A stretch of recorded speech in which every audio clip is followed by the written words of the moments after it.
Okay, Derek, you know what? I'm thinking we just launch right into this, because this is both big and not big news at the same time. It's a little weird, but I wanted to talk about this because this is pretty cool. Nintendo is putting out a Super Bowl commercial for the Nintendo Switch. And it's not one of those, so-called Super Bowl commercials that doesn't actually air during the Super Bowl. No, they're going fourth quarter with this baby. And as it turns out, it's actually Nintendo's very first Super Bowl commercial they've ever made. Because keep in mind, the Pokemon commercial that ran last year is actually a production of the Pokemon Company, not Nintendo themselves. So, yeah, this is a kind of a big shift for Nintendo, because they're ones who've historically been pretty modest with their advertising budgets, and yet here they are going all out on a slot that I believe you looked it up, and it's what, 5 to 5.5 million? Yeah, 5 to 5.5 million, which is no small change. That's a big budget for Nintendo anything when it comes to advertising. Like, they usually do not put that much into advertising, at least that we know of. And I'm pretty sure that exceeds the Wii U's entire lifetime budget. Exactly. And they just really are pushing the Switch. It once again shows that confidence that was kind of missing from the Nintendo presentation, and to see it again on full force here, basically 30 days before the Switch launches, is so refreshing. And that really is it. I mean, it's weird to get excited about the fact they're advertising something, but at the same time, I'm excited that they're advertising something. Like, they are getting their messaging out there. They're getting the message out there. It does feel like they're confident in the Switch. I mean, if they're dropping 5 million-ish on a single ad, a 30-second ad, during what is the most watched event, world, or in the U.S. at least. I was going to say worldwide, but I'm pretty sure that's not true. But in the U.S., that is big news. And just mere weeks before the Super Bowl, or before the actual Switch launch, like, that's a really good idea. And I shouldn't have to say that's a good idea because it's kind of obvious. But, the fact that this is Nintendo we're dealing with, no, granted, a Super Bowl commercial doesn't always make sense. That's why not every company advertises during it. But I think for a major new platform launch, it is a great idea, especially with the fact that they want to reach a demographic beyond their core hardcore gamers, and reaching out to people watching the Super Bowl, I think, is a great way to go about that. No, definitely. And this is one of the better Super Bowl commercials I've seen recently. I used to watch Super Bowl through the commercials, but as I got older, it's like, these are mostly dumb. They never really did anything for me. But this commercial actually got me pretty hyped. Now, granted, I'm a bigger fan of the extended cut, but let's look at the actual commercial itself. Right. That's going to be airing during the Super Bowl, because that's the one that really matters, because that's what they put all the money behind. So for clarification's sake, real quick, yeah, there are two versions of the commercial Nintendo posted on YouTube. One is a 30-second one, the other one is a minute-and-a-half one that shows quite a bit more. So, And the big difference between them is the 30-second one focuses exclusively on the Zelda bits from that trailer, and basically how the guy wakes up, plays the Switch on his on the go, basically, while he's going around the house, and then drops it into the dock and starts playing it on the TV. And that's exactly where they had their focus on. They focused entirely on the fact that it can go from a handheld or a portable device to a dock device, and that is where the messaging should be, in my opinion.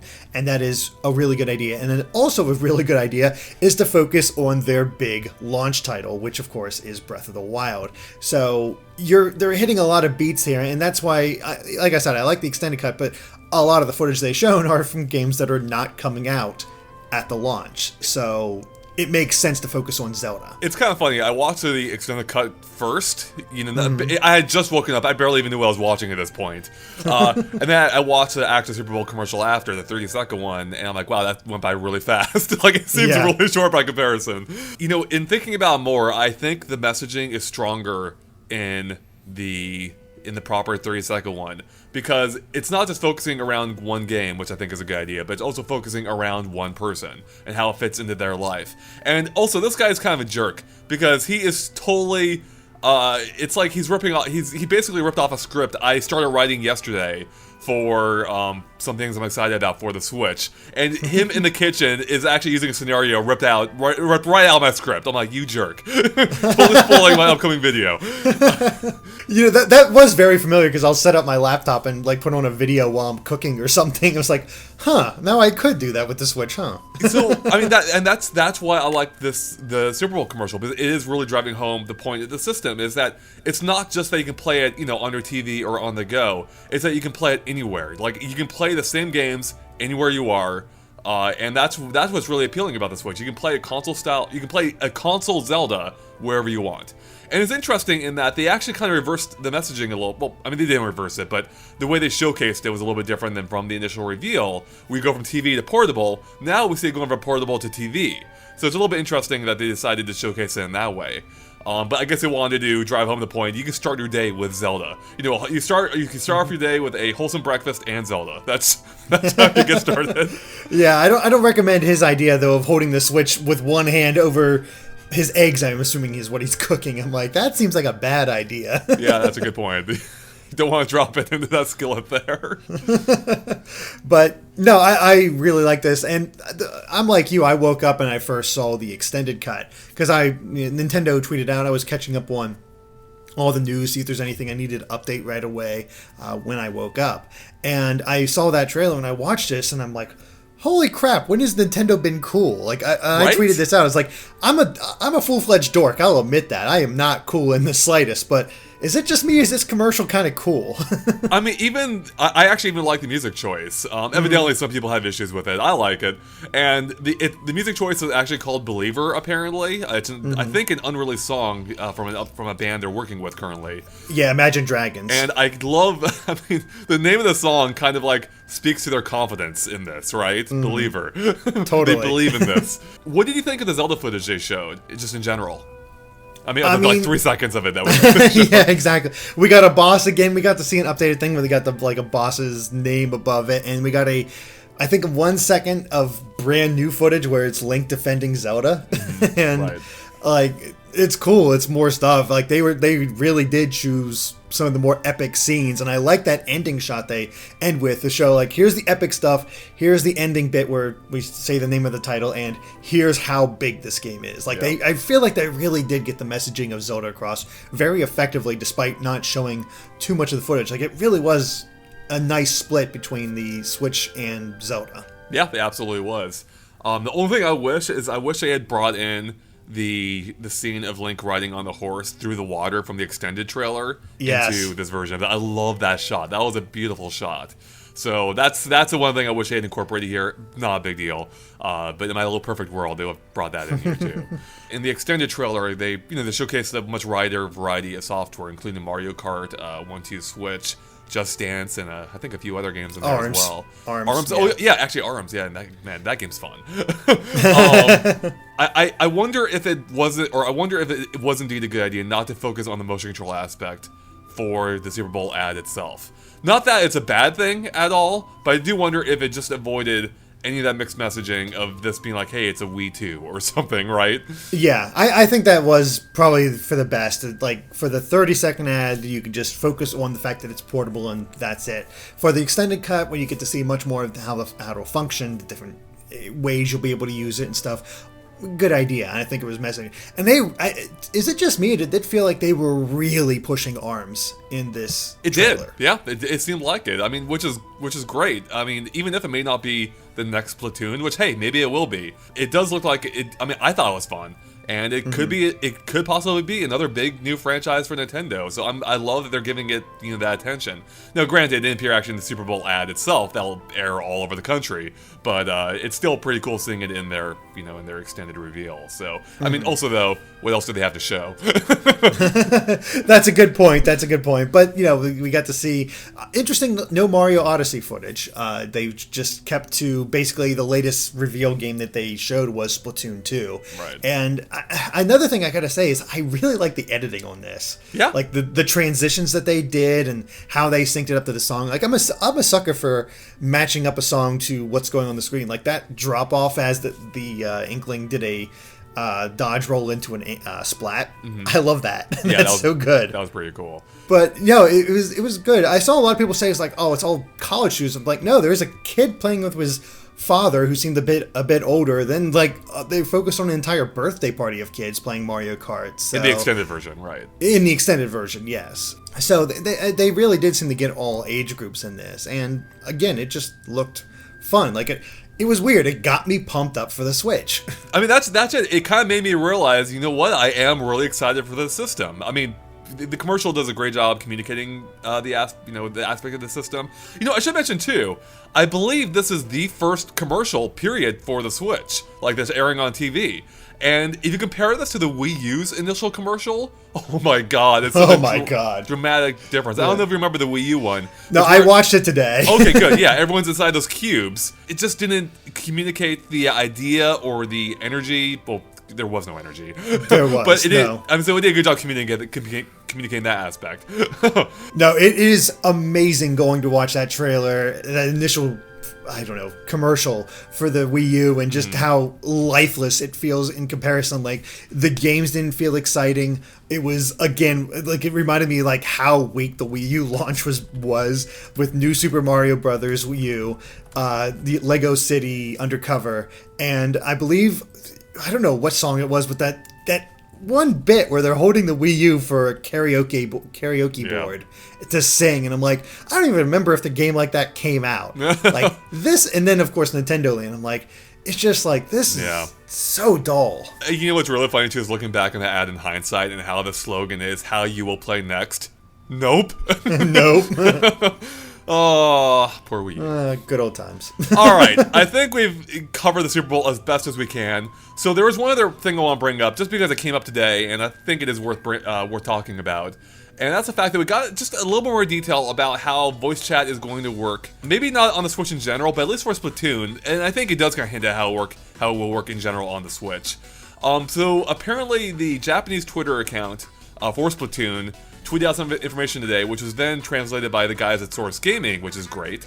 And evidently, they didn't give a ton of details, but the way it's going to work is that you'll use your smartphone, and it will support both voice chat and lobbies. Meaning, in Splatoon, when you're in the lobby, you apparently, assuming all this information here is right, that the translation, got it accurately, and that the original tweet is accurate, that you'll be able to talk to everyone in the lobby, both on your team and on the opposing team. But then during the game itself, you'll only be able to talk to the people on your team. I think that makes so much sense. Like, so apparently some people still a little bit annoyed on how the smartphone app will work. Like, this to me, like, I mean, I was openly curious, or skeptical of it as well when I first heard that. Like, I didn't even believe that news at first when we were talking about in our initial discussion. I'm like, wait, do you use a smartphone app? But hearing how it's kind of working now is actually easing some of my fears. Because my fear was that it would be almost completely disconnected from the game itself. It would be essentially Nintendo's version of Skype that you would have to set up with your friends. But hearing this now, that you'll be able to talk to people even on the opposing team, tells me that this is going to be synchronized to the game itself. Like, it's not a dumb app. Like, it's a smart app that actually works with the, on a context-sensitive basis with what's happening in the game. So this is actually easing my concerns. Like, I think that is awesome sounding, especially because I don't, like, having Nintendo allow you to be able to talk to the other team at all seems actually kind of surprising. Then the idea of it just going to being your own team in-game itself just makes sense. You don't need to talk to the other team during it. That'll help also ease the amount of voice chat, or the amount of trash talk. Like, exactly, because you're on the same team. Right. So this is all good news to me. Derek, what do you think? This is all stuff that's been around in shooters for a while. The fact that you can go into a lobby, and then once you go into the actual game itself, you're split up into what your team is. It's Nintendo doing this, Derek. Exactly, but it is Nintendo doing this, which is the big thing. And you're right. People are still very iffy on the fact that they're using an iPhone, or not an iPhone, but a mobile app to do this. But seeing how connected it seems to be, as long as this function works as they're talking about, it might not be too bad. I mean, again, there's still issues to be had with it, where, like, we got to worry about phone battery life. How much is this going to suck down the battery life? How big of a pain is it going to be to connect it? All that stuff. There's still some hidden issues that could pop up, but on the surface, what we're seeing seems to be a good sign, and I hope it works out, because it's really cool. And it seems like the fact that you can invite friends through, I'm guessing through the app itself, but also through your social media through the app, seems to indicate again that it won't be friend codes or any of the old stuff that it took to get friends lists and all that other stuff on previous Nintendo consoles, which is another good sign. The only thing I really do wonder is they say from social media, separate kind of from friends. Does that mean you can invite friends through social media to play, or like you can make them friends through social media to play? Because what I'm thinking is if it is just through social media, maybe people I follow or somebody I can choose, like we could actually set up a lobby with fans if we wanted through social media. I don't know if that's possible. It doesn't sound right from Nintendo, but especially since they said you cannot talk with strangers. So I don't know. That's just me spitballing. So actually, that was a good point to clarify. So it sounds like even with the lobby support in which you can talk to anyone, that still won't apply to complete strangers. Is that right? Yes. Okay. So I'd assume like if you're playing on your own, you can't use the app to talk with other people. It'll be like classic Splatoon. Right. If you don't know anyone that you're playing with, right, then then I guess that would be the case. Maybe honestly happen to come across with someone on your friend list.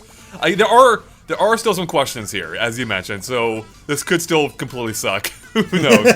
But I will say this just seems promising. Like just the fact that it is directly connected to the games, I think, is promising. And in thinking about it more, there is one point that someone brought up to me, I forget who, this is a few weeks ago now, about why a smartphone app may make sense for Nintendo to handle voice chat. Simply because, when you're playing on the go, the system is near you, in which case it makes sense to plug directly into it. But if you're playing at home, how would that work? You would need like a 10-foot cable, right? And I'm guessing most people don't have a headset with that default cable length. Now granted, they could have technically put on a headphone jack onto the controller itself on both the Joy-Cons as well as a Pro controller, kind of like how I think the PS4 does it, but they didn't. So in this case, the smartphone app does kind of make sense, otherwise it would force you to buy a wireless headset, which I'm guessing a lot of people don't already own. Yeah, so in that sense, the smartphone app actually does kind of make some logical sense, which is something that didn't even occur to me originally. Yeah, it makes things a little trickier, and it'll be very interesting to see how it's all handled, especially since we saw from that specs list on the Nintendo UK site how it does we almost said Wii U. The Switch console does support headsets. Mm-hmm. It's not entirely clear exactly how they're handling this, but it is. We are getting some hints and ideas about how it may. I really hope Nintendo will sort of fully come out and say what they're doing, because, like we said, only 30 days are left. They got to get some more details out there now. This is a really cool commercial we saw, but we need to start getting more details, and hopefully that starts coming soon. Well, speaking of new details, this is hot off the presses while we're recording. Apparently, Nintendo has revealed the cost of their online service in Japan. Oh, wow. On a yearly basis, it will cost between 2,000 to 3,000 yen, which evidently comes out to between $17.50 and $26.50 in US dollars. And this comes to us from Dr. Surkan, or at Surkan Toto on Twitter, who is an analyst who lives in Japan. So this apparently is coming directly from Nintendo itself, just being relayed via him. That seems pretty reasonable. Yeah, $20 to $30 essentially. That is perfect. I mean, let's put it this way: Sony is $50. I think Xbox, I think it went up to $60, same as Xbox One. Mm-hmm. So it is either a third or half of the cost of PS4 and Xbox One, which I think is a really good idea. Well, here's my concern. It's because the online service will be a third or a half of what Xbox Live or True, but we already expected that. That's true. So that's not horrible. That's 1/3 to half the cost of a game, of a brand new big game, in order to play games online. So that's, it's an additional fee, so that sucks. On the other hand, it doesn't seem unreasonable, assuming their online works somewhat competently this time. And again, we're coming hot off our voice chat discussion. It seems like it might be. So, consider me pleasantly surprised, just because I was expecting the worst for them going all in on that $50, $60 price point. Yeah. It seems like they knew they had to, well, who knows? Maybe they knew they had to build up trust. Maybe it just sort of been like, we can undercut it because we're not offering as much. It's really hard to say, but $20 to $30 for a year? That's fine with me. Yeah, same here. Yeah, I wonder if they should have announced that during the actual presentation, because I feel like that might have that might have cut off some of the concerns about it. Maybe, I don't Yeah. know. Probably not. Knowing the Probably internet. not, but at least people would have been able to look at like as they were comparing the controllers between the Switch and the PS4 and Xbox One. They would also be comparing the price, which Right. it is obviously cheaper. So Yep. hard to say how people would react. It's true. All right, I think we're about done here, Derek. Any final things you want to bring up before we wrap it up here, or should we move on to the ending? No, I think I've talked about pretty much everything. A great commercial, good signs for the online so far, but again, I just feel like we still need some more details on what their plans are for this app, the virtual console, and what else we can expect. Derek, We'll see. we are 30 days away from the Switch.